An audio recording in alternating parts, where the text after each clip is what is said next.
Hello, welcome to my podcast, Journey to Health. My name is Adrienne, and today I am interviewing my friend Layla, Laylalu.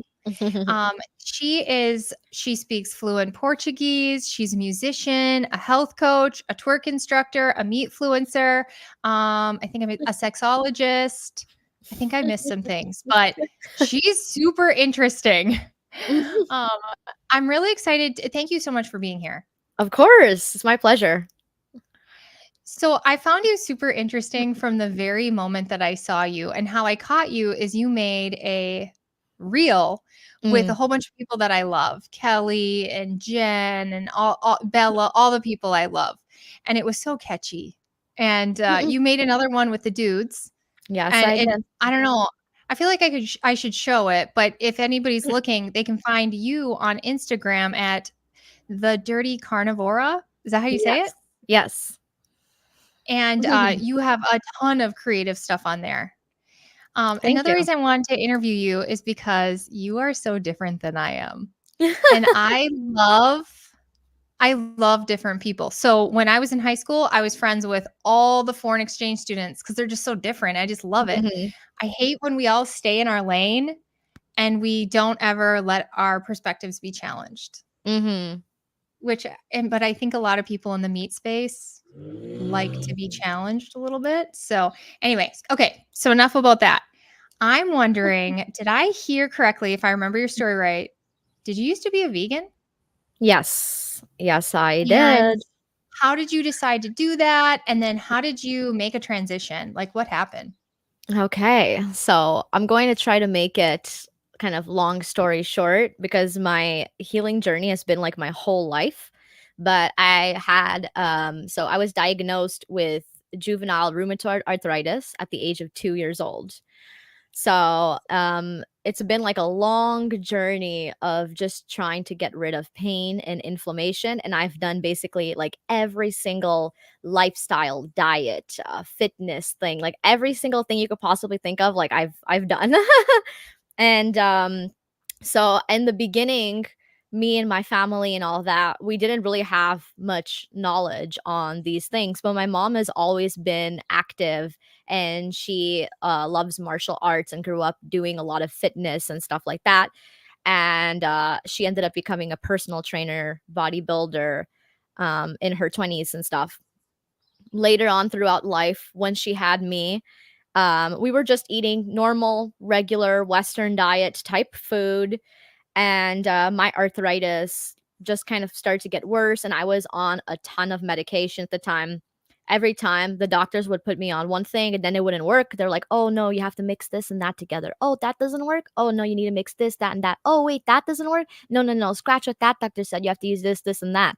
And none of the doctors knew what I had. None of the doctors knew what was going on with my body. They just said to my mom, and they told me and my mother, literally a child hearing this too, being like, well, there's nothing we can do. She's just going to be blind and in a wheelchair by the age of 19, and that's going to be her life. Like, she's just going to have to accept that, and you're going to have to accept that, and there's nothing we can do.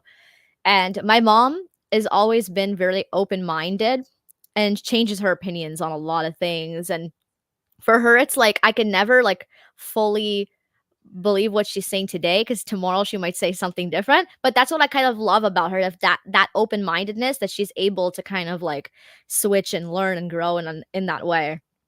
And so when my mom around the time, so around 9 years old, I stopped medication and we went to a holistic route. She was also going through a transition at the time, becoming yoga teacher and becoming very spiritual and all of that stuff.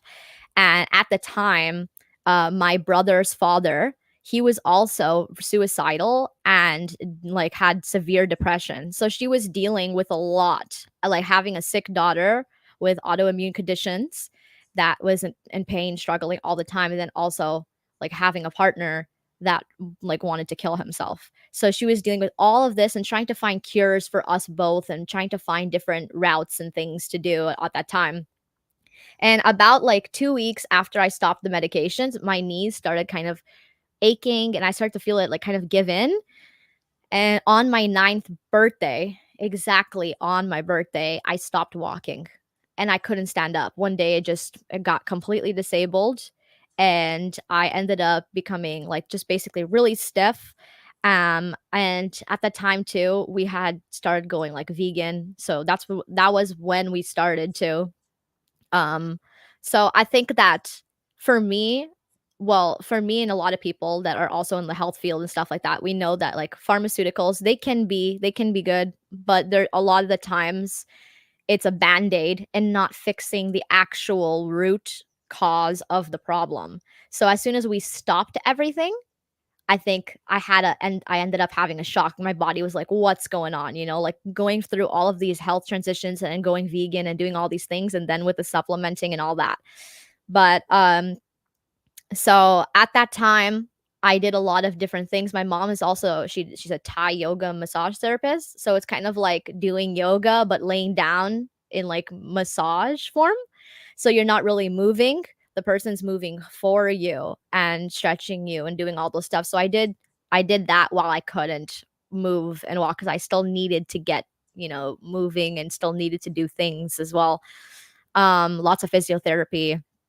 And at that time too, was also a time where I found that, well, because I couldn't hang around other children and children didn't want to hang around me at the time either because they were all hyper. They wanted to play, they wanted to run outside, and I wasn't able to do any of that.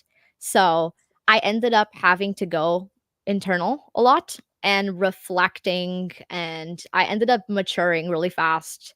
I became friends with people that were like twice my age, like most of my friends were 20s, 30s, 40s, and I would hang around older people and they would teach me things. And I was always into music and had music around me my whole life. And at that time, I had to do finger exercises and I hated doing that. And my grandma knew that I loved music. So she's like, why not get her like a piano? So she got me a keyboard so that would trick me into playing and doing my finger exercises, but also doing something to kind of like distract. And I became like very savvy. I was a huge nerd, still am. I started like blogging and web designing all at age 10, was making my own money like then literally making Wow. websites for people and all of that. And I had a lot of different types of blogs that were popular at the time. And I started a YouTube channel. And at the time, my YouTube channel was based on my healing and my health, and also like raw food recipes and vegan recipes and things, and also like non-traditional, unconventional, like non-conformist type of things, which I still am to this day. And over time, about 3 years after that, I ended up so around actually 10 years old. I had two major things happen. One is my health got really bad. So, but by the time I wasn't walking and everything, my aunt was studying holistic nutrition, and one of her like practitioners, her gurus that she kind of like looks up to, he's also very like non-traditional, and he doesn't really like to call himself a holistic nutritionist and stuff like that because he doesn't do what regular people, prescribe people to do to heal. And he's also studied something called iridology, which is basically they take a picture of your eye up close with this special camera, and then you can see everything that's going on in the body in your eyes. So they can see like, oh, there's a leaky gut here, oh, there's hyperthyroid and all this stuff. So he started to see a bunch of things just by looking at a picture of my eye. And the first thing he did, which is interesting because a lot of people have mixed opinions on this, um, was put me on a blood type diet. So that was kind of like the first transition I did, as I already had been vegan for years then. Um, How but long have you had been vegan by the time the arthritis came? I was vegan for 4 years. 4 years. Okay. Yeah. So that, and then raw food vegan after for like the last 2 years. But then when I went to this doctor, his name is Darko, he's like, she's anemic and the health issues are getting worse, she needs to eat meat. So that was the first thing that he said. And it's funny because as a kid too, like intuitively, I never had a sweet tooth. Like I wasn't one for like eating sugar and all that stuff, but I would love to eat steak. Like steak was my favorite food like as a kid. I would love it. Love medium rare. It was just like my favorite thing. So as soon as I was able to like he's like, "Oh, she has to eat meat." I'm like, "Oh my God." Like I got excited. Like I was just like, "Okay." And so did that, and for 3 years I was doing like basically like low carb, eating the foods that my blood group was able to eat, which is O negative, and O blood types usually thrive on animal product. And then I I'm O ended up positive. oh, Is that's O what negative the super, super rare one? it is. Yes, It's it is. like you show up at a hospital and they're like, "Hey, can we tap you for a little bit?" Yeah. The thing with like with all blood types too is that they're kind of like universal, so they can donate to all different types of, of types of blood groups. But for me, I've always been like I'm really light as is, so I don't think I'd be able to donate that much blood as is. You were anemic. Yeah. Exactly. Yeah. So yeah, I mean, I did that for 3 years. And it was hard, but also like I was always disciplined. And even the days that I would have like cheat days, I would never cheat. Like I would be like, no. Like people are like, do you want to have a slice of pizza or do you want to have something? No, no. And people would see that and like a 10-year-old literally being like that disciplined. But I always knew that I wasn't gonna have this forever. Like I was very optimistic, very positive and all that stuff. And I say this a lot when people talk to me about my health and my healing is I tell people it doesn't matter all the health things that you do if you're not positive, if you don't have a good mindset, you will continue to be sick in other ways. So it doesn't matter. Like you can be eating the best food, but then you're super stressed and you're negative and that will affect your cortisol levels and you're just going to have different types of issues your whole life. So learning to also control the brain, the mind and all that. The mind is powerful. Like the mind can make us sick if we want it to believe. The mind can make us high if we want to believe. Placebo is like a very real thing that, we're capable of transforming our brains to believing and creating realities.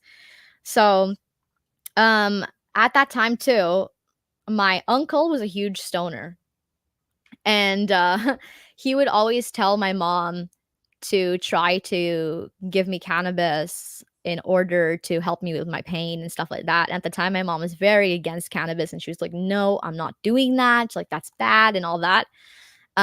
One day, my uncle accidentally, still, I don't know if it's accidentally, I think it was on purpose, but he left a whole pot of pot tea on the counter of our house, and he had left. My mom came back from a yoga class and was like, "Would you like some tea?" And I was 10. I was like, "Sure." Drinking a little bit of tea, and I said, "Oh, this tea tastes so good. Give me some more." So I had more, and then I had more, and then I just got really stoned from this tea. But I, but I was like relaxing for the first time in years. No medication, nothing had ever done that. And I had like tears in my eyes. And I looked up at my mom. I was like, "Thank you. Like, thank you for this." And my mom was confused. She was happy that I was not in pain, but she was like, "What's going on?" So she calls my uncle. She's like, "Oh my God, like, what was in that tea?" And he tells her, like, "Oh, I left some cannabis tea, but it's okay. Like, she's just going to rest. Everything is going to be fine." And then I ended up also like treating myself with cannabis as well. So cannabis was a big part of also my healing transition at the time.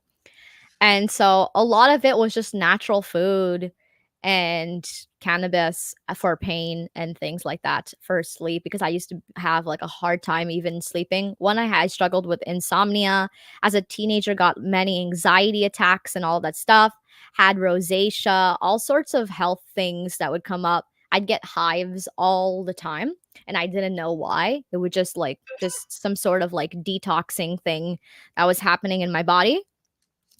And so I struggled with so many different things. And throughout like my teenage years, after I started walking again, I started walking when I was 12, and ironically, I started walking on Christmas, so everyone was like, "It was a Christmas miracle."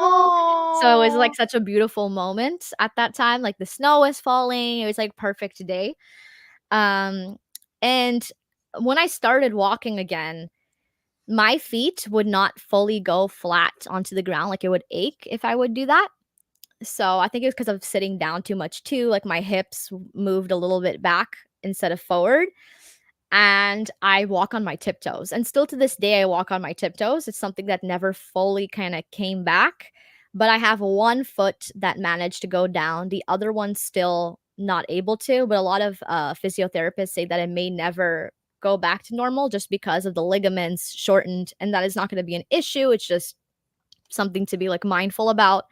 And yeah, I always like joke and stuff because I watched the Barbie movie last year where her toes yeah, were, you know, I and did I was like, too. I would kill this role. Like this would be easy for me. Like my feet are just naturally like so yeah, I mean, did a bunch of things. So I did lots of different health stuff and then eventually did a lot of intermittent fasting and went keto.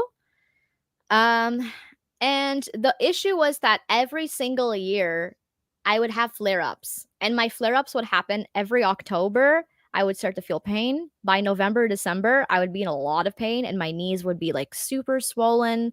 And it just kept happening where throughout the whole winter, I would use that as a recovery period. By June, I'd be good again. And then October, it would happen again. And I started to get tired of that happening in my life because as I got older too and started to get into relationships, it was also um a lot of weight on my relationships having my boyfriends and things having to deal with that or helping massage me or helping me get certain supplements or certain things. And I started to feel bad for them, even though a lot of them were like really nice about it. I was still like I never liked to like victimize myself or be like, "Why me?" and all of these things. But I didn't like the feeling or the look of pity that I would get from people and all of that stuff.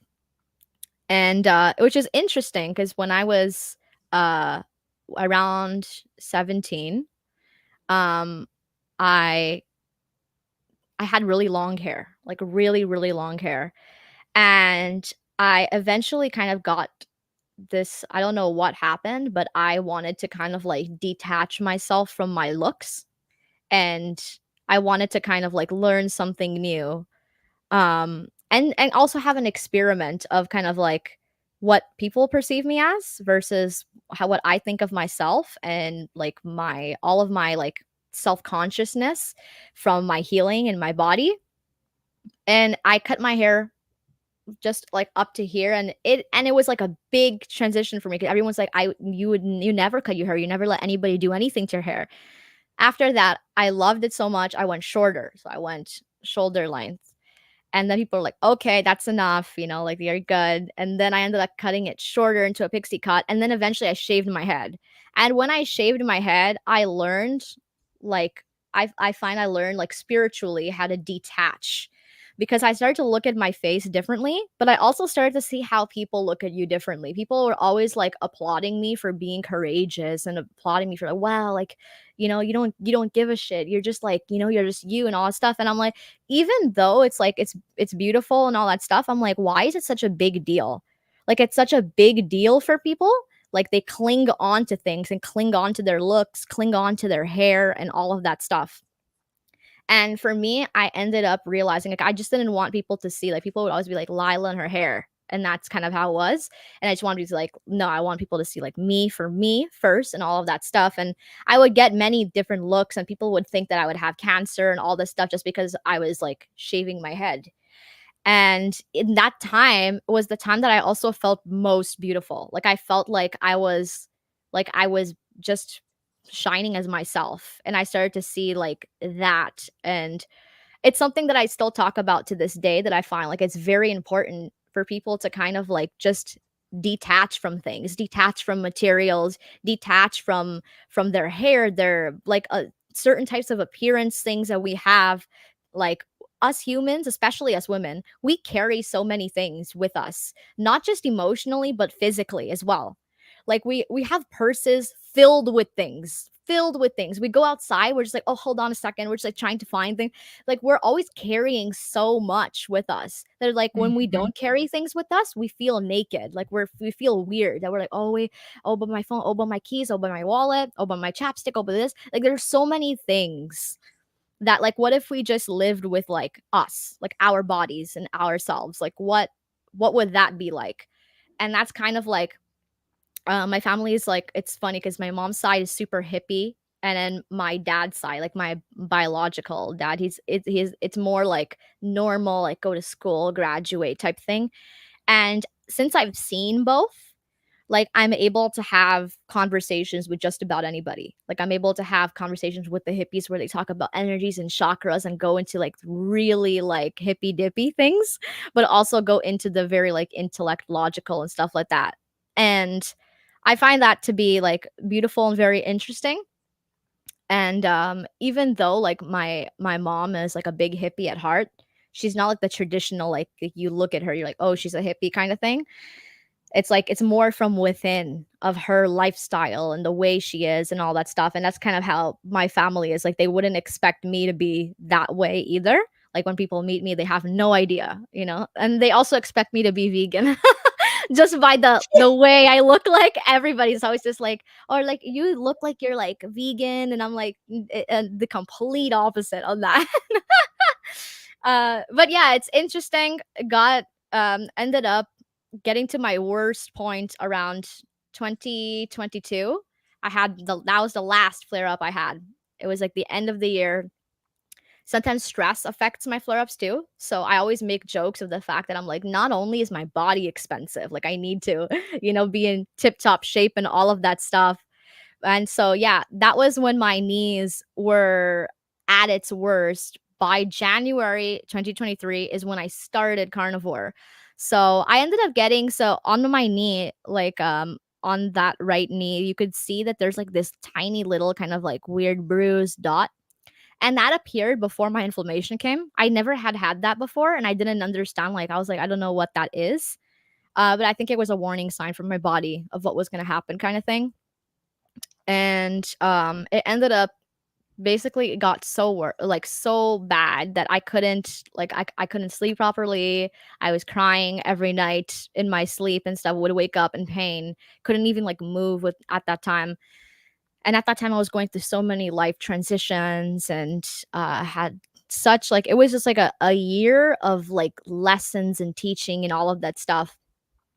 And what by the time January came along, my mom had showed me a video of Michaela Peterson and her TED talk on how she went into the lion diet. And I remember I had heard that she had done like the lion diet for years, and I tried it really briefly in 2020, and I couldn't do it then. I was like, this is not for me. But at the time, I had no idea also about carnivore and all of that stuff. So I didn't know that. I was like, I don't know if I want to go that strict for the rest of my life and all of that stuff. But I did do the lion diet for the first like 2-3 weeks, and then I ended up implementing different things into my diet. At that point, I was like, I'll do anything like not to live like this anymore. Like it just got to a point where I'm like anything I need to do. And like I've always been very disciplined, and I've always been like I work out like frequently and all of this stuff, and I try to train like not just the body but like the mind, intellect, all of these things. I find that they play key roles. Like you just can't focus on one thing and then expect to have like results all around. It has to be like work in different areas of your life to create that balance.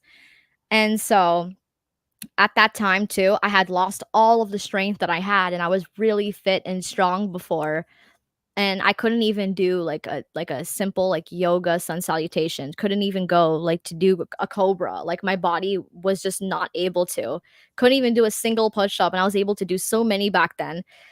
And I was like, okay, I can't live like that. Went on the diet. Within like the first week, my inflammation had already gotten better. And it was like the first time that I was like, whoa, like I had never had a diet that had worked so quick before. Something that I started to literally see my symptoms like vanish By like 2 months in, I was already like exercising again and I was already feeling so good. And also another thing that would always happen to me is that one, I was trying to gain weight, so I would be like eating a lot of different like bodybuilding type foods back then, and it would just be like a lot of like chicken and rice and beef and kimchi and avocados and nuts and seeds and fruits. And I wasn't eating like necessarily like anything bad. I wasn't eating, processed foods or anything, but I would always get crashes after I would eat. So I started doing a lot of intermittent fasting, primarily for the reason of feeling good, but also having mental clarity. So I would just do a lot of intermittent fasting throughout the day, just drink water, coffee, and then at night have like a big meal after I would work. And for me, like I'm an entrepreneur, like I do everything by myself. I don't have a 9 to 5 job. I never plan on getting a 9 to 5 job. And I just didn't like the fact that I'm like every time I would eat, I would want to take a nap or something.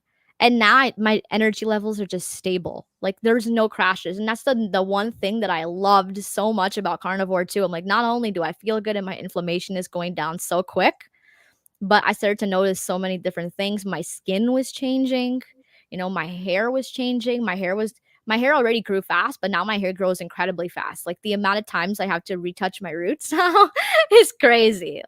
So yeah, like for me, it's just I around the 6 month mark is where I started to realize, because my inflammation was still there for quite a bit. And after 6 months is when it started to like fully go down.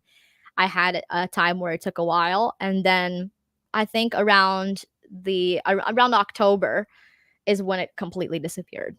And like everything disappeared. And I had like no problem, like no symptoms of anything, not a single flare up in the winter. I was so worried and terrified that it would happen again. And this winter was just like fabulous. Like I was like, oh my God, finally. And so that was like the health journey. Long story short, because there's so much in there. But that's ended That up is how I amazing. So this yeah. was your first winter without being debilitated. Yes. First We first we winter. started carnivore at the same time. I started Oh January yeah. 2023 as well. I have chronic Amazing. inflammatory response syndrome, and I was to the point that I was like, I'll do anything. I'll Mm-hmm. do anything. So I can Mm-hmm. totally relate to that. Also super interesting. I've got like a really straight-laced dad, and then I have just a very free-spirited mom. Very, very, very, in fact, she left my dad and was a lesbian for 20 years. Oh But wow. then married a guy. Interesting. So she's very, very, whatever her heart, Yeah. she changes just like your mom. I thought it I was love that. interesting too that your mom used to be anti-ganja and now she's a ganja yoga instructor. Exactly. And she was the first one that actually, so the first person like in North America to actually open up a weed friendly yoga studio. A lot of people are doing ganja yoga, and it's been a thing that's like from like decades, like even like early like BC kind of thing. Like it's always been a part of like Indian culture and all that stuff. But she was the first one in North America to open up a ganja yoga studio, and at the time where it was illegal. So it was still illegal, and a lot of like you would think that like the cops or whatever would try to bust that, but like what are they going to do? Like people are just like smoking weed and doing yoga. Like they're not doing anything crazy. So, and Yeah. it ended up like for 12, 13 years it was open, closed around the pandemic, and at around the time it got legal too, it started causing a bunch of complications, which is funny. When it got legal is when it started causing complications. And my mom ended up going to Brazil, and she lived in Brazil, ended up meeting her husband there. And her husband are like my hierarchy for relationships. Like they're the best couple ever. Like they do everything together. Like I find she struggled so much in the past in her relationships, and now she just has this like perfect man who is perfect for her. They do everything together. They work together. They sleep together. They go out together. If she's like, oh, I want some ice cream, he's like, I'll go to the store, I'll go get it for you. Like he's like that kind of guy. Like it could be like late at night, whatever she wants, like he's gonna do. or he'll stop whatever he's doing to like go with her to like the grocery store or the convenience store. Like, you want me to come with? And she's like, no, it's okay. Like, I'm just gonna go to the corner. He's like, no, I'll come with. So they do like everything, and it's just like it's so beautiful to see like the love that they have for each other and all that. And so she was in Brazil for like 5 years. I ended up going there during the pandemic, and they ended up getting married while I was there. It was a beautiful, very hippie ceremony. It was by the beach. Everyone wore white. Like, it was just a very like ceremonial type thing. There's a part where everybody had a joint and would blow smoke to the bride and the groom At the for good luck. couple? Yeah. So it was very hippie but so beautiful. And they came back here, and they actually just opened up like kind of like Ganji yoga round 2. It's called the Flower of Life yoga. And every all their students and stuff like had migrated online, so she was doing online yoga throughout these whole like pandemic years.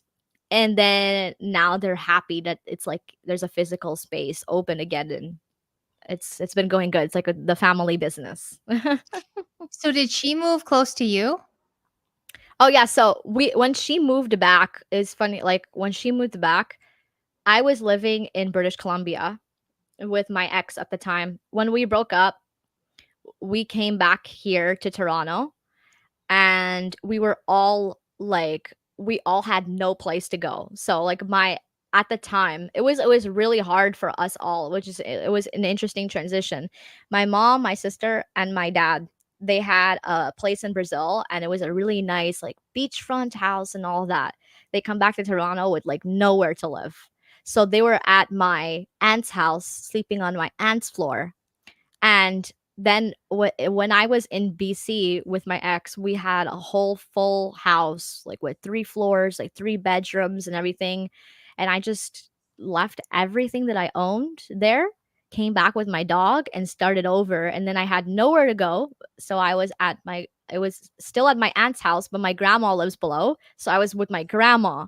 So the whole family was just like all together for a Aw. while, and then we ended up moving out together. So then now I'm back living with my sister and my family, and we're all like, you know, united again. But it's an interesting transition too, because we lived like, well, I lived alone for so many years, to like live back with my parents and things like that. I'm like, oh, it's interesting. It's like I almost feel like a teenager again in certain forms. um and my mom wasn't here as well during the transition from like my teenage years to adulthood. So there's a lot that she has missed, and I find that sometimes she's still like treats me as like a teenager without realizing it. I'm like, I'm not a teenager anymore. Like, I've lived alone. And she's like, oh yes, yes, like I forgot. And then like this year, on June 16th, it's my birthday, and I'm turning 25. So I always like I get mind blown by the fact, because I'm like, oh my god, like my 20s went by so quick. It's already like 5 more years till I'm 30, and my mom's like, I can't believe I have a 25-year-old. So we have 'Cause this you're the sort of having this oldest? moment. Yes, I'm the oldest. My sister's a Gemini too, Mm, June 11th. June 11th. Okay. Yeah, and, it's funny, I was just listening to your guys' interpretation of the Gemini, you and another guest that you had, and I thought it was so good, but my sister is so different, like, she has multiple personalities. Oh yes. Oh yes. That's a thing with Geminis. They do have multiple personalities, but they also have like they say it's like multifaceted. They have like interest in things and so many different types of stuff, that Gemini is like the one only sign of the zodiac that as soon as they start to feel like kind of like constrained, they open up doors, but they act in every single each one of them. Like, so they will try something out. Oh, it's not for me. Next. Oh, that's not for me. Next. As for the That's so other signs, they will interesting. like, yeah. She had 4 jobs in 2 years, Yeah. and she's a professional, like, she's got an Yeah. engineering degree, and she Mhm. was like, "I don't like this one," so she went to the Yeah. next one. "No, I don't like this one." No, she went to the next one. She Mhm. moved 4 different places too. Yep. Yeah, That's that's funny you so say that. Gemma. That's so me too. I do that all the time. It's just like it's so many transitions, jobs. I have done so many things like in my teenage year job wise that like I always think about the fact I'm like, oh my god, like when I'm an old lady, like I'll be able to say I did like everything. Just because of like I just do it. Like for me, I'm like, okay, you only have one life. And like the worst that could happen is like what? You know, like you have to start over again, or you're moving somewhere else, or what like or you lose that job. There's always something good that happens. There's never a loss. And that's kind of like the way that I look at things and relationships and all of that. Is just like try it out. You need to be open. And I think like being open-minded and allowing also like as hippie as it sounds, like allowing the universe to give you these things. It's like people oftentimes do like they don't accept gifts or things from either the universe or people. Like they feel bad if someone's like, "Oh, I want to gift this to you." "Oh, no, no, no, I don't want this." But then you send the wrong message to the universe. The universe is like, "Oh, I'm giving you a gift," and you're rejecting the gift. So the more you reject things in your life, the more it's going to be like, "Oh, okay, so they don't want things like Or in maybe you're abundance." too negative to even see the gift and Mhm. accept it. It's Exactly. interesting you talked about starting over because in chronic inflammatory response syndrome, I have an issue with water damage, and our 6-bedroom, 2-bath home on 5 acres, our dream home, had water damage and was making me sick. And so much to my husband and my family's dismay, we had to leave everything behind and leave. And that was Oh my about gosh. a year ago that we did this. And it was a ton of heartbreak to leave Mhm. all my kids' toys, all our blankets, all of it's contaminated with this bacteria that makes me sick. Mm. You know, other people just throw it in the washing machine, but me, it's Mhm. going to not go away. It's going to make me sick forever. So we lost everything. But the beauty in it is we decluttered our life. Our life Mhm. is so much more simple. We moved into a small townhome. Life is, I can clean it. I can like, it was beautiful, even though Mhm. sometimes it still makes me sad when I think of all the things my kids lost. But it was also a Mhm. lot of clutter, and we're Exactly. fine without it. And it's just a Exactly. lesson too of how so many things in life, like you said, we're so attached to it, but it's liquid whether you like it or not. Mhm. It's nothing that anything you think is permanent is not. And so we Exactly. shouldn't just find so much comfort in that and just be okay with the liquidity of life. It's just like you could have a really awesome job and then it could be gone the next day. Exactly. And I try not to have fear about this, but like you can have this huge family and it could get hit by a meteor. So you just have to live in the moment and love Mhm. everything that you have right now. And like the sun is shining, recognizing that, not Mhm. missing it. I love so much of what you just said, and that you have a very similar with like my mom being so free spirited. And oh, here's a funny one. So before the bad virus, I Mhm. had certain people in my life who I was like, well, those are the hippies and they're different and I'm normal. And ever since the pandemic, I'm sorry, I'm not supposed to say that word. Ever since the bad virus, I've been like, those people were onto something. I was the one that was not normal. They're like my very favorite person. She is the head of the home birth in the area. She grows all her own food. She has an alpaca. She like if she can, she makes her own, all her clothes are made out of cotton. I had no idea what was up with those ugly clothes. Now I would like a whole set of those ugly clothes so my energy can flow. Right? Yeah. I had no idea how bad I was sleeping until you switch Mhm. out of synthetic fabrics and put some cotton on. Now you're sleeping like amazing and earthing. And now I'm like, wow, I was the one that had Yeah. no idea. When I think about this meat thing, I hear people say all the time, oh, we hate carnivores. They drive us nuts. They're so dogmatic. Ugh. And I'm like, I don't know. There are a couple. Sure. Mhm. But most people who've gone all the way to a meat-only diet, we've tried everything else. And since I thought I was so right before and then it turned out I wasn't, I'm never going to say I'm right. And I'm also never going to say I'm right for everybody. I'm going to say this is Mhm. what makes me feel best. But what are your thoughts on that? Do you think that all carnivores are dogmatic, or do you think that they're a little bit more open-minded than we're getting credit for? Well, I'm sure there are some that are, but I do think that they're very open-minded. But that's also really interesting.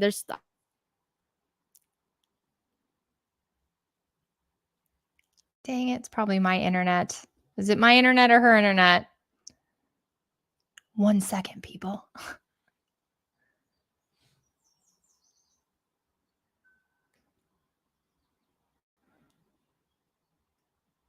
Hopefully she comes back, or hopefully I come back. I don't know which one of us has the bad internet. I'm gonna guess it's me. I always have bad internet, even though, oh, it's hers. Okay, thanks. Thanks, Dawn.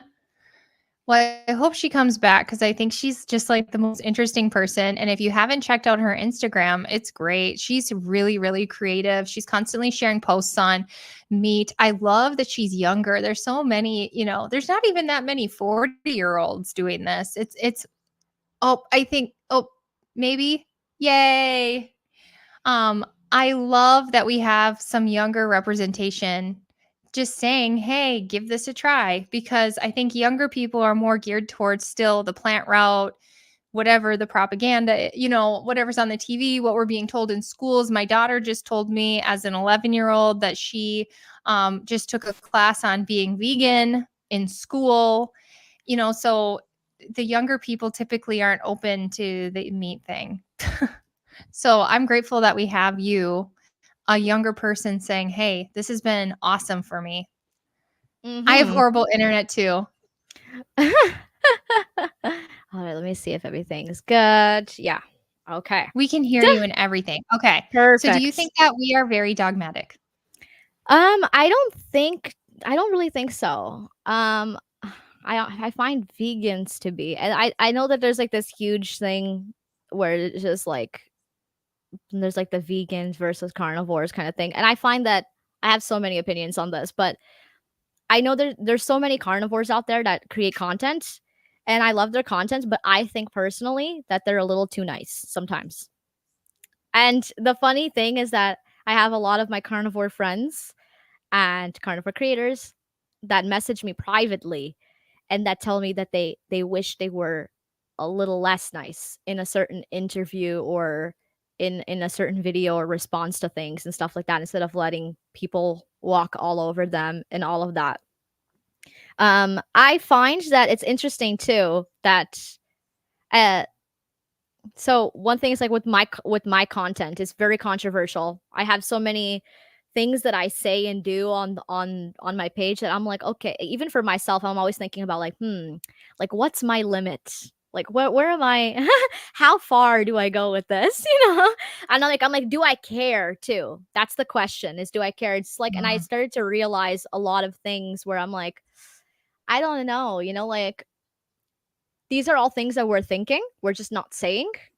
And I decided to kind of be that. Like my mom calls me the loudmouth carnivore. She's just like, you all of your videos, she's just like, that one's gonna cause problem. That one is I like, what am I gonna do? Like I was just like, I'm just being me and I'm being kind about it, but I'm still being a little bit more forceful about it. And I think with like it's interesting to see a lot of carnivores I find too have a lot of like conservative values, even though we are open minded. I've had this talk with actually one of my friends named Adrian, from a cafe across the street of my house, and I told him like I don't really find that I fit into any. I'm not really liberal and I'm not really conservative. And I think like if people call me full out liberal, I get more offended, if anything, because I find that so many things with like where the media is going, our roles for men and women and feminism and all that stuff. Like I'm a feminist, but I'm not that kind of feminist. Like I don't think that we should be hating men and that, we should be doing everything ourselves and all of that stuff. It's just like we have our roles as women and men have their roles and all that stuff too. So I just like it's interesting to see like carnivores do have that kind of like traditional family type value too, is what I see as well.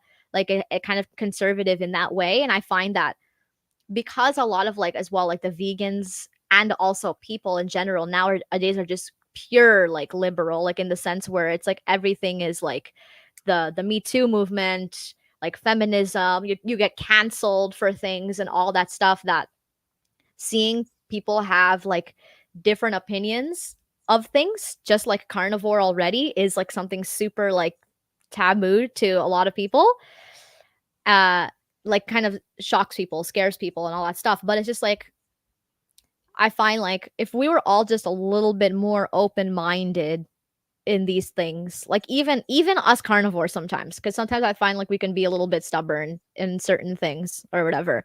Like it's not like we were carnivore forever, you know.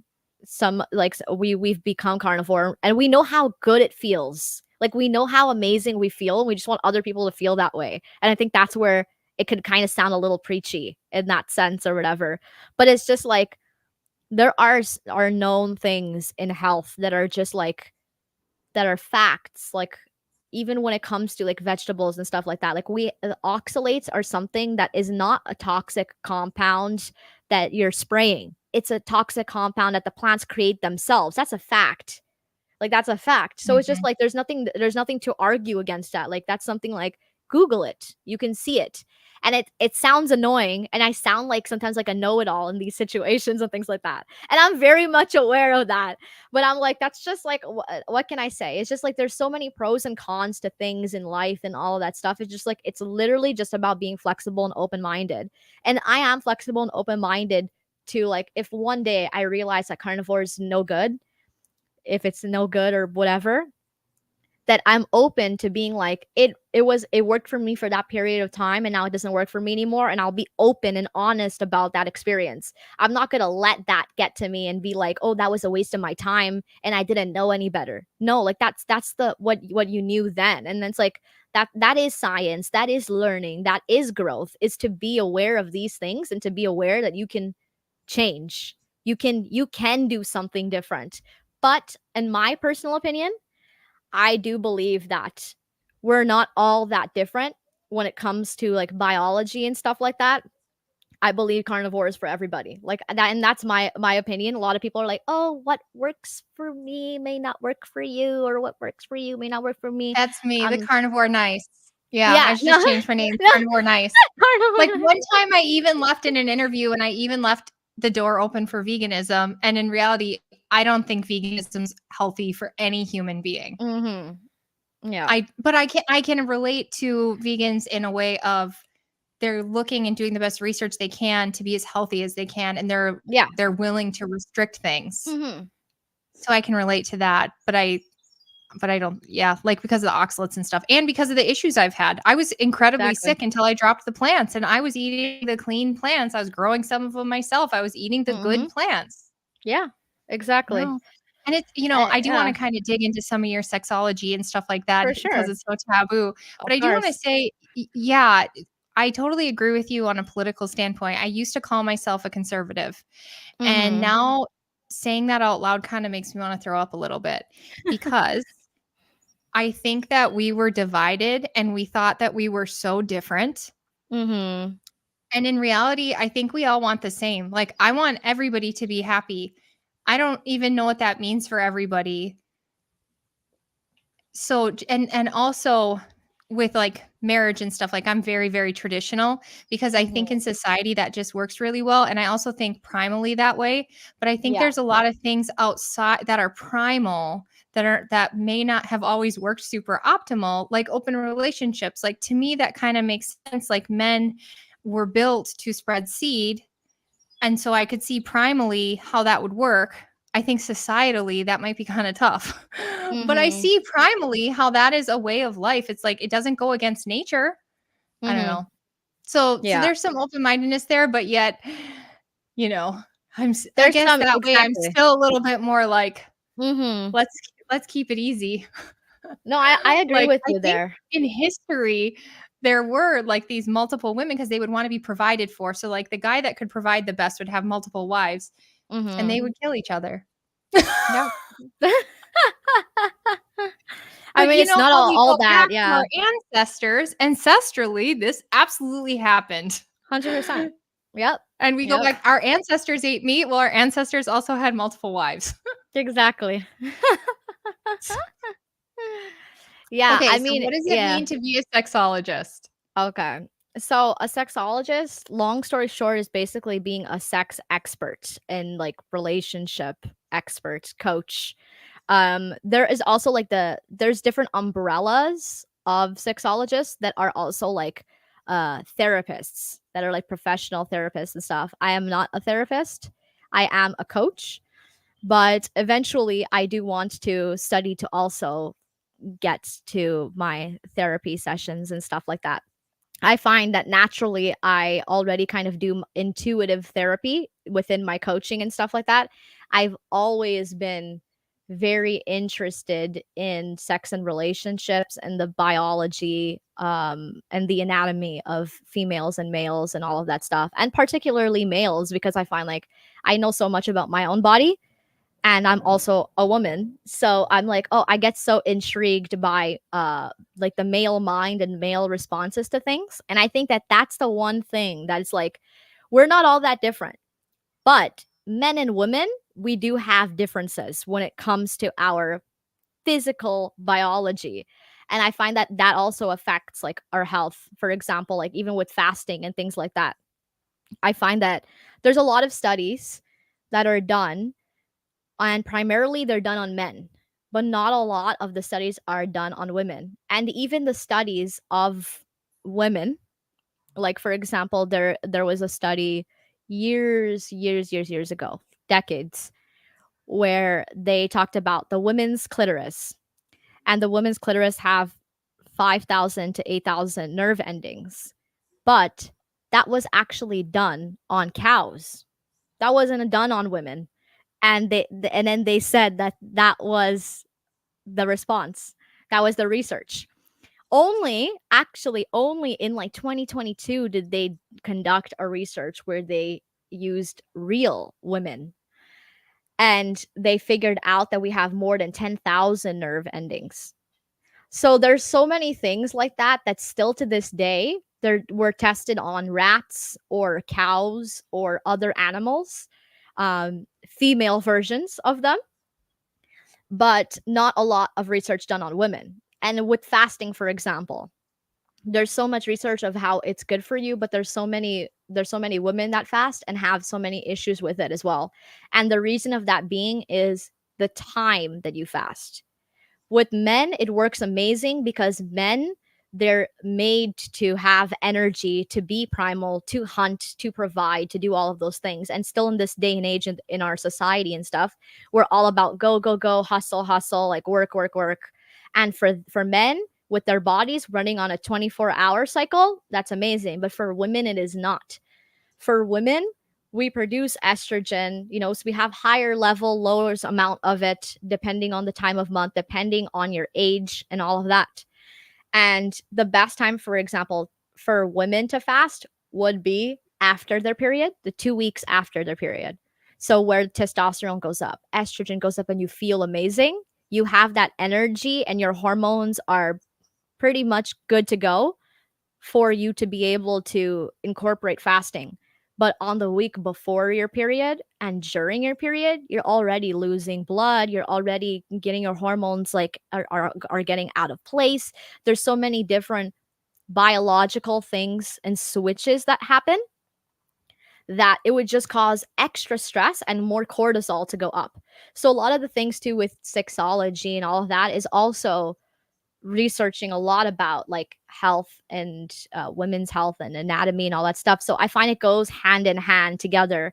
And with my twerk page, I released a twerk course in 2021, where it was a live 3-month course on how to twerk.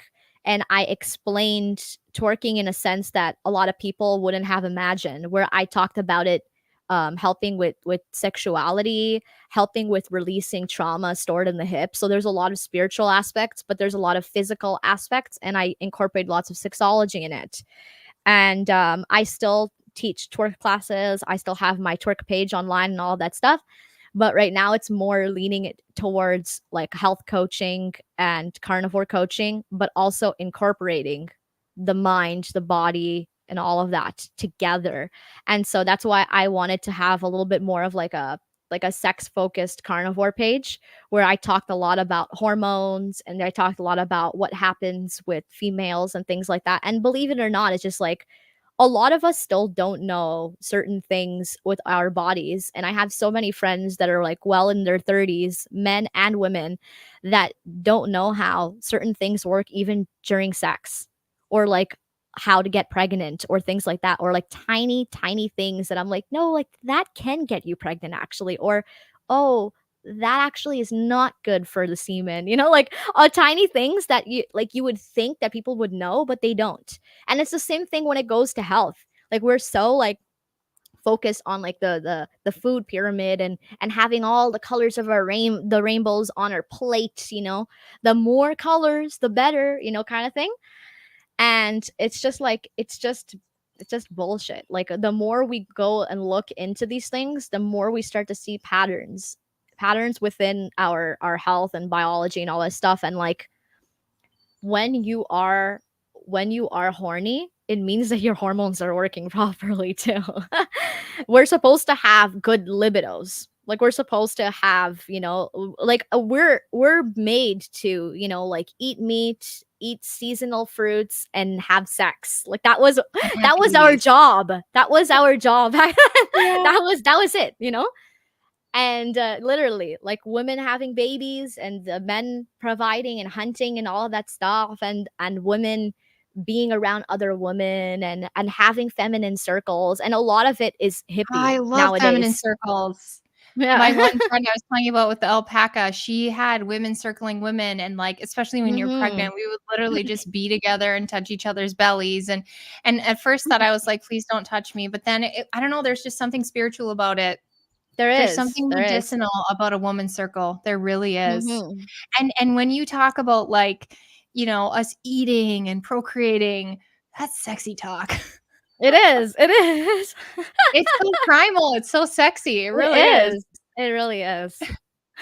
So I do love this meat thing because it's just yeah, and I when I said I didn't like to call myself conservative, I just mean because it's just so divisive and we're human. Hmm. I just wanna call myself Exactly. human, happy Literally. happy human. I wanna just eat Hmm. meat and be healthy and have good relationships with girls and got, like, friendships Yeah, and community and all exactly. the good things. Gosh, what else did Hmm. you say that was very how do you get trauma locked in your hips? This is an area I Oh. was getting a lot of cranial sacral therapy, and my hips, and actually all of my kids' hips are also completely locked up, Hmm. completely. And I stopped my therapy in an effort to like divert money and time in different places. And now my hips are so locked up that they burn. Mm. What So the other heck?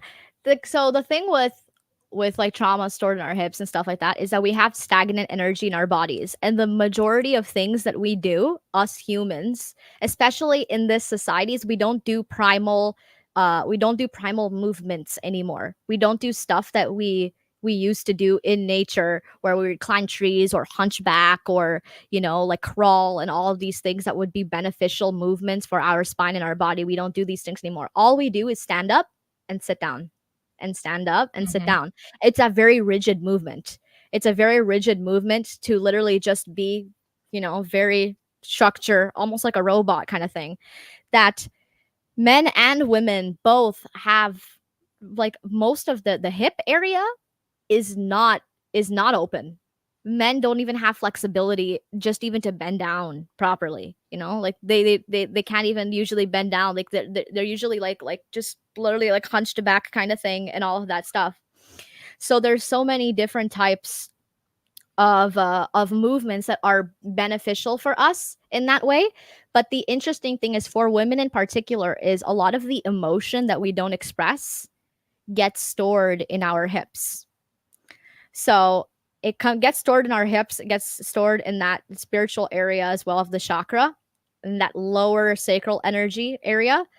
Um, and so it's very important for us to do different things like hip rolls And that's why I find like twerking is amazing, because you activate so many different types of muscles and areas in your body where you have to learn how to contract and release. And you learn intuitively how to get your body moving in ways where you start to pay more attention to what's going on internally. So that's an interesting thing, is like when you have an illness, when you have a disease and all that stuff, your body is sensitive, and that's almost like a gift for us. That's our gift, that even though it sucks, God gave Mhm. us something where we're able to actually reflect on the tiny things that are right or wrong with our body. And we know when it's right or wrong. We just don't listen to it. And everybody has this ability, but usually people with disorders and diseases have that ability more, because we already have we already have something that is uncomfortable. So when you have when nobody has any of that, imagine just the average normal person. All we're doing is standing up and sitting down and all this. They're eating regular food. You know, they're not really exercising that much. They work a 9 to 5 job where they stay on the computer and the desk most of the time. We're not doing these movements. And then it just gets stuck and stuck and stuck. And there's this book, I forget what it's called exactly, but it's basically along the lines of emotions trapped in the body causing disease. So Is it Your basically, Body Takes Score? um I don't think it's that. It's something with emotions. I have to check out what it is after, but it's very interesting. And they say, like, for example, like even like kidney stones or cancer is anger. So the emotion of anger stored in our body through years and years of holding it in and not expressing ourselves, which is why it's very important. Like, society makes it seem like, even for women and for men, it's not just for men, where they say, like, for example, like it's weak or girly or feminine to cry. And women, they want to seem strong, so they try not to, they try to hold it back, which then becomes bad for them. For men, they don't express anything at all, because they're just like, you could be a man, like, don't express these things. And that's what I don't find right with those things, because like even back in the day, with like, even with when it was real primal, men had their ways to express their emotions, where they were able to scream, and they were able to, like, hit their chest in the floor, doing crazy things where you're able to release emotion. That's why I find it's also important for people to have like creative outlets and all that stuff. But and that's why I'm saying, like, mind, Same body, with music. physical, soul, all of that. Yeah, because you're able to express and release all of these things. Now with the hips, very important to be doing that movement. And in particularly for women as well. They say that, for example, the vagus nerve, so in our like Yeah. nervous central system, is actually it also stores a lot of ancestral trauma in there. So whatever your mother didn't Oh, heal, or whatever your grandmother didn't heal, or her mother before that, gets passed on to you. So not only do you have your own shit to deal with, but you also have like your own ancestral things to deal with. And we don't even realize it sometimes, but like even children that get like adopted, sometimes they walk or they talk like their bio mom or dad without even having being raised by them, because it's things that are in our DNA that allow us to be like our parents. And as much as we like love it or hate it, we have traces where we end up becoming more and more like our parents as we age. And that's just like, it's life. We just have to be better versions. That's it. We just gotta wish to be better versions and better versions and all of that. Yeah. that's so interesting because we watch each generation. It seems like each generation is tighter than the one before. Like It right is, now, yeah. we've got so many kids that are they're so tight that they're all being diagnosed with ADHD, including some of my kids. Mm-hmm. They're just so tight, and you just look at them, and their nervous system is a wreck. Mm-hmm. So maybe it's started with the vagus. That's an interesting theory. I mean, there's a lot going on there too with like the processed food and the school structure, and there's a lot, but that's interesting. Mhm. Well, did I miss anything, Layla?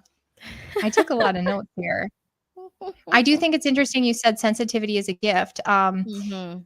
I'm incredibly sensitive, so I can walk into a hotel and tell you if it's moldy.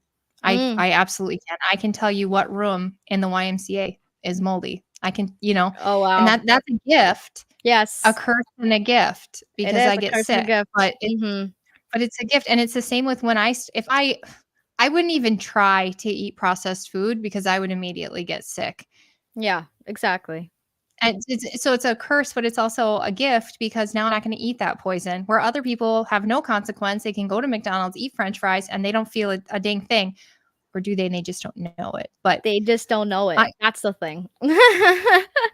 I thought this was the energy thing was real woo woo until I started doing some of the cranial work, and he would be like Mhm. pulling on my foot, and all of a Mhm. sudden I would hear really loud noises in my ear, and I asked him, "What's that sound?" And he's like, "That's the energy releasing." Yeah.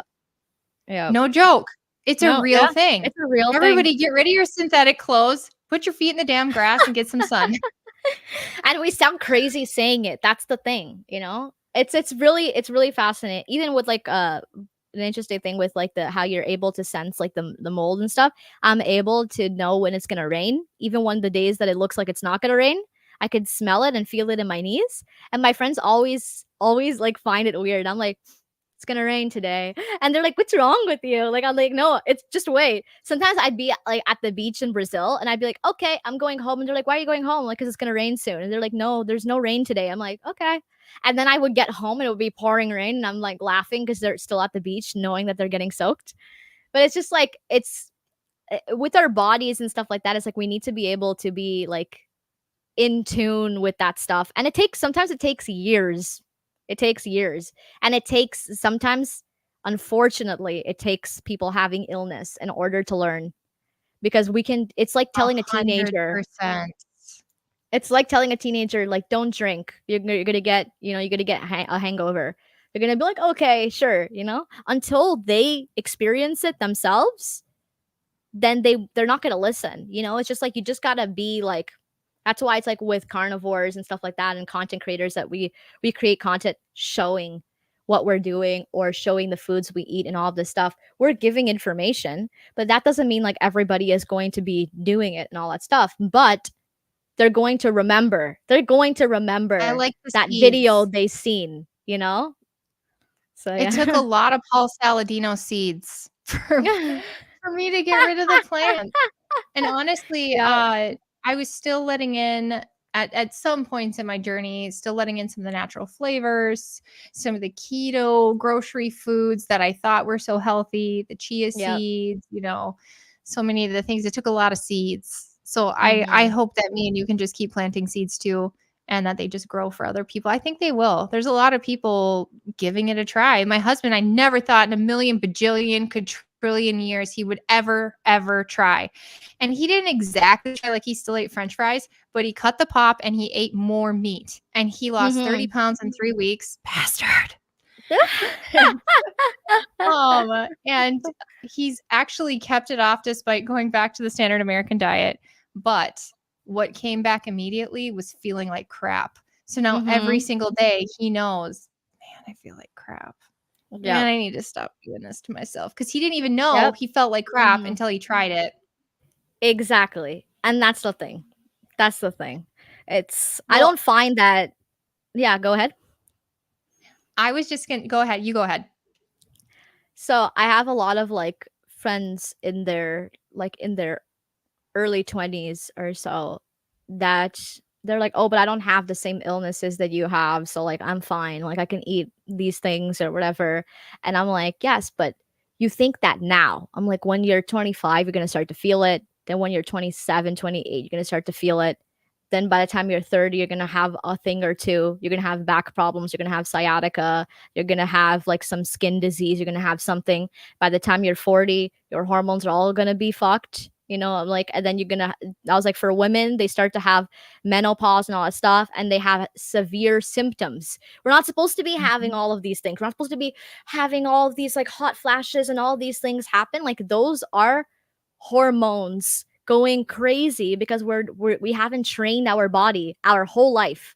Then suddenly we want to change and switch our body after we get the illness, after we get the disease. But why not do it now so that we prevent those things? And I made a video on my story and things like that, that a lot of people, again, I knew that this was also going to get a lot of like hate or a lot of controversial opinions on, but I was like, whatever. So I even talked about to my mom about this. I told her, I'm like, I have little to like no sympathy, empathy for people that on purposely put themselves in shitty situations, whether it is life, whether it is relationships, and whether it is food, and specifically also when it's food or health.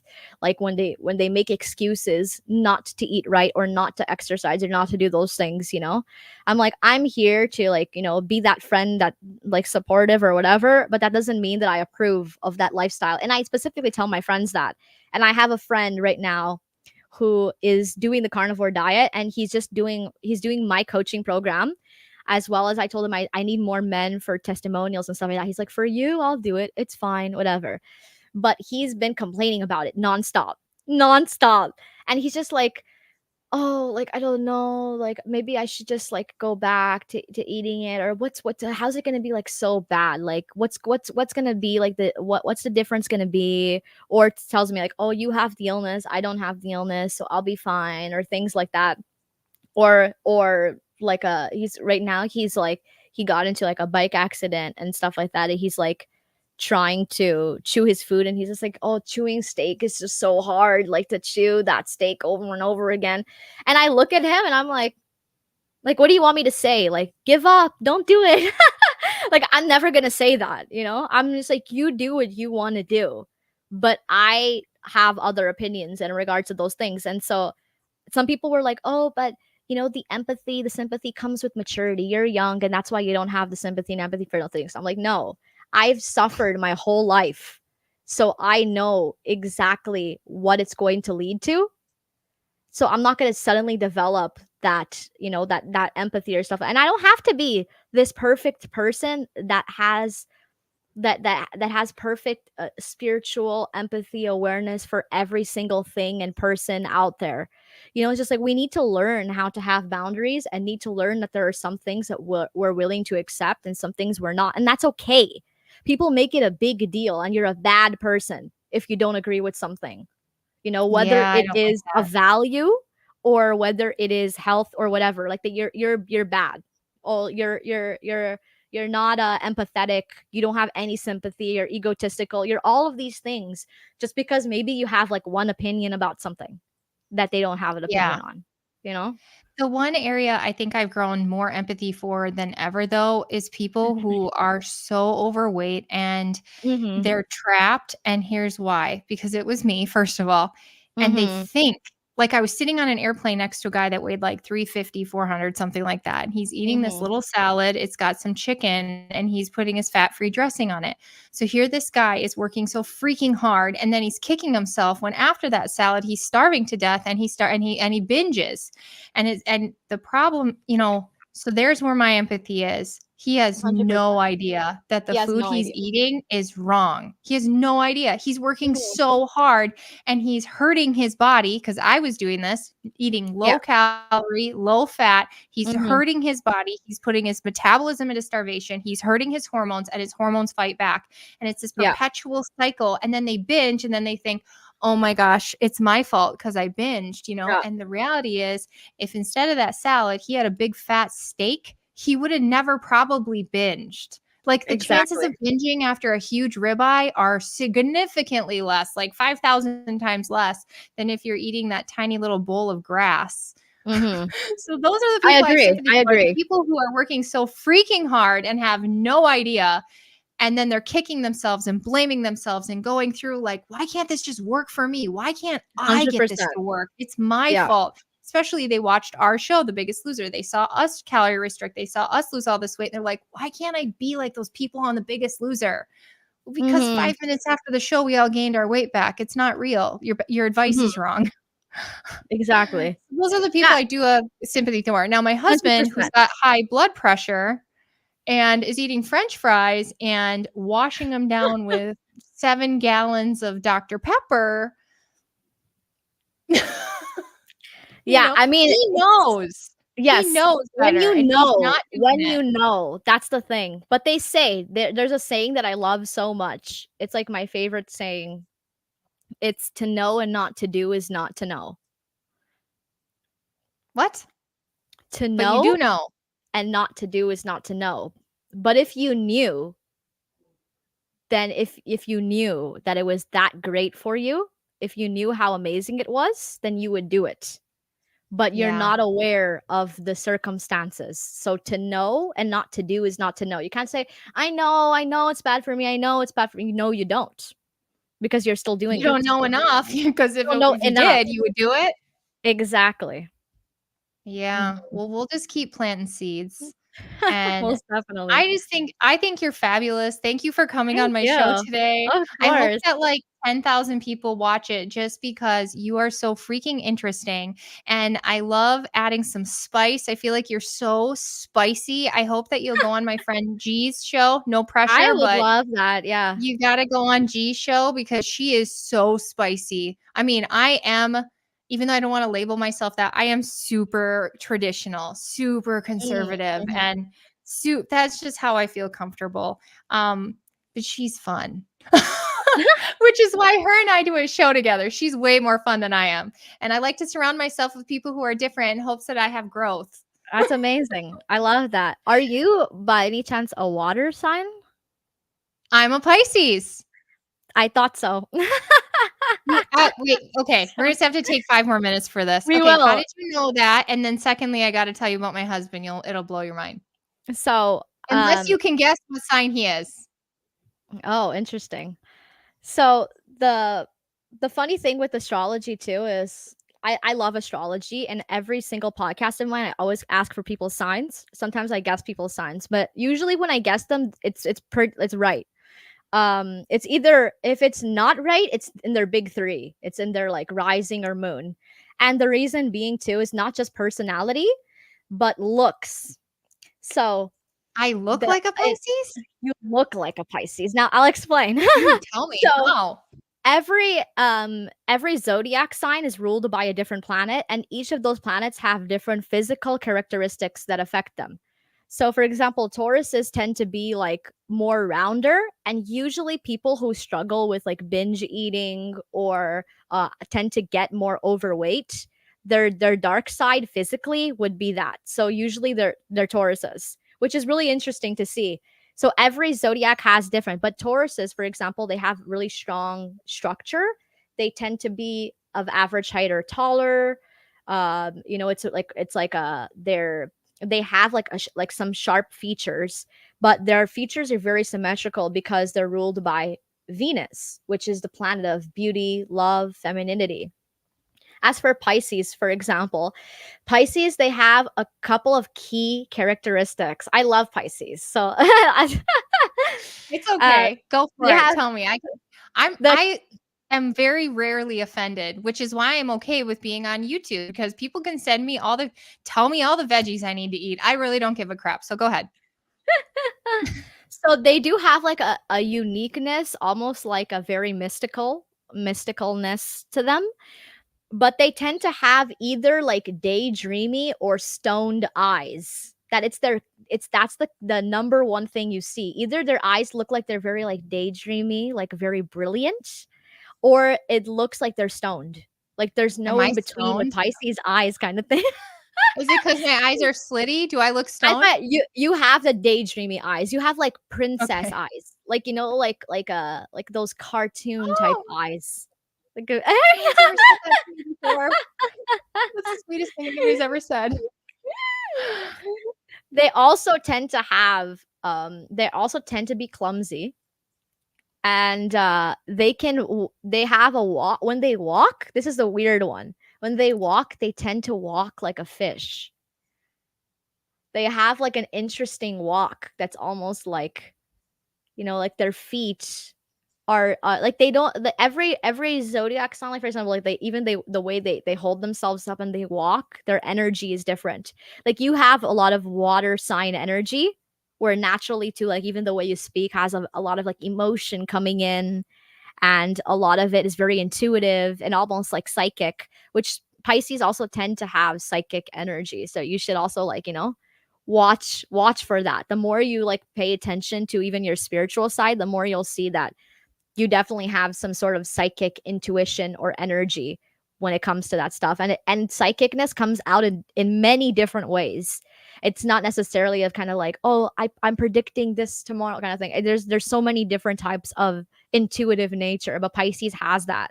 So they have that, like, that almost like that uniqueness, almost kind of weird, but quirky, but also very like romantic, and the daydreamy stone eyes. They also tend to have lighter features, I find.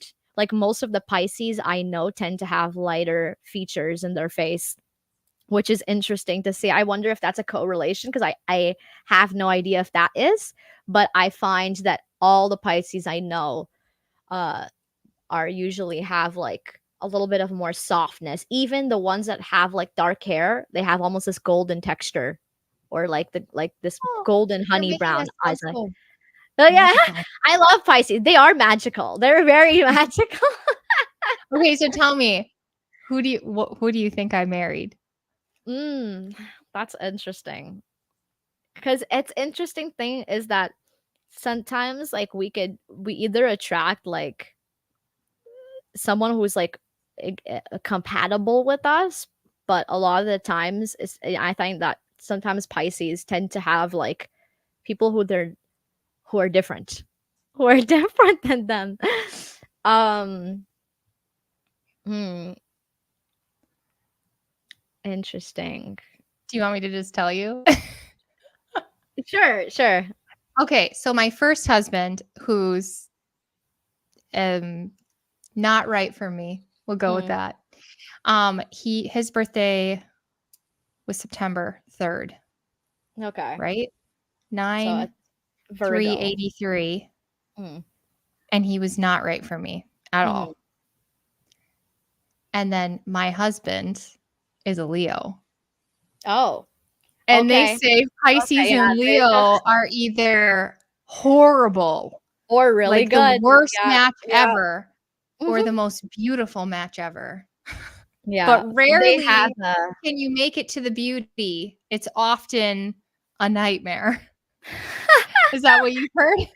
honestly, yeah, 100%. With Pisces and Leo, Leos, they're very charming and they're humorous. But they also tend to be like very stubborn, and sometimes like they have like their way or the highway kind of vibe sometimes to them or whatever. When they believe in something, they truly believe in it. They're very like they're a very fixed. I think they're a fixed sign. I think they're Leo is a fixed sign, but Pisces, just like Gemini, is a mutable sign. So we're able to adapt and change very well to our surroundings and environments, which is why it's also really good when it comes to like health and things like that. We don't beat ourselves up for the losses and the things of our life. We're like, oh, that sucks, whatever. But like we're able to adapt and change in the Yeah. circumstances. As for maybe your husband, it might be a little bit harder for him to get over something, like and also they say that so people say, oh, water signs are so dramatic and things like that, but no, it's the fire signs that are so dramatic. They're the crybabies of the zodiac. So like Leos, Aries, and Sagittarius, they tend to have like temper tantrums, and sometimes it's like they blurt things out without like they will say what people are thinking, but sometimes not in a way that they should. Like they have just like a very I think it's like almost like a childlike energy to them in a way. It's just I would say interesting. I'm very soft, and Mhm. I would Yeah. almost use the word I'm either very timid or I'm very strong, but being Mhm. very strong and opinionated and going against the grain, not going against the grain, going against the grain is very natural to me, but standing up for myself is really Mhm. hard. And Mm. he is this huge, strong lion that isn't Yeah. afraid Yeah. to just, like, stomp all over the ground and show everybody he's boss, Yep. and like you said, he's not very malleable. Like, his opinion Mhm. is his opinion, and he's very Yeah. strong. So it's It's funny, but I think that's kinda sexy, so Oh, yeah. I think that's the attraction, I think, for Pisces and stuff like that, and also Pisces tend to romanticize. They I tend to do romanticize romanticize. and daydream and fantasize about even their partner, their life, or whatever, but that's good for you guys because of the fact that because you guys oftentimes live in a daydream, you manifest things pretty well. I do manifest things. I mean, I Mhm. believe it's God given, if I'm gonna be clear about that, but, like, for example, I we were living in the country, had this beautiful house, country living, country Mhm. living. For Yeah. some reason in my heart, I was like, "I wanna live in a suburb, in, Yeah. like, a cookie cutter house with neighbors and fences." And I watched Desperate Housewives, like, 7 times. Now we live in a little cookie cutter house neighborhood. That's so funny. I love But I that. don't yeah, it's just interesting, but I better cut it because we have talked for Alright, so sounds long good. that people are gonna look at it and go, "Ooh, that's long." But there's times too these days, people. There's time too, and it's Exactly. so good. It's actually gonna be very difficult to listen to your conversation in times too because you have a very good pace. So, I really appreciate you coming on. It was so nice to get to know you. Of I hope that we course. can work together in the future. Oh, Definitely definitely. I'll have G contact you and, thank you so much. I would love that, and thank you so much. You're an amazing host as well. You're very easy to talk to, very outgoing, friendly. I love it. Ah, you were easy to have on. So, well, thank you everybody for watching. Have a great day. Bye. See you guys. Bye.